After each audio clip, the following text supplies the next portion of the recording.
But after that happened, I, maybe not so slowly, but I began to lean on alcohol to get rid of the pain, lean on it heavily. And I can remember, I grew up in South Louisiana, so drinking's a norm. If you're not drinking at a party, it's, people are asking you what's wrong.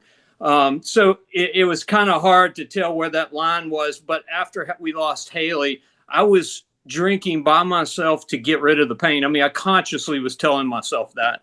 And so, yeah, that went on for about a year. I had some bad things happen.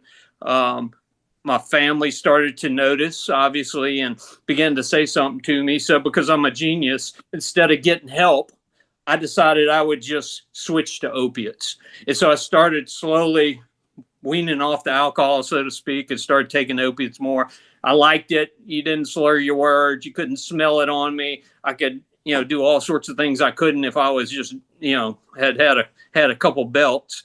And so, and then I remember waking up one morning and I remember thinking, this is addiction. I couldn't get out of my bed. I couldn't get to the bathroom without a little bit of this opiate. And my drug of choice was Tussianex, which is not on the market anymore. It's a cough syrup, and it's probably straight from hell. I mean, it's got twice as much narcotics as a usual cough syrup. It tastes like a pina colada, and it actually has little bits of coconut in the cough syrup. So it had me all around, and I had this whole elaborate scheme where I was writing prescriptions. I would take patient stickers. I'd write prescriptions. I'd go get them filled. And I had this whole kind of library system set up throughout South Louisiana.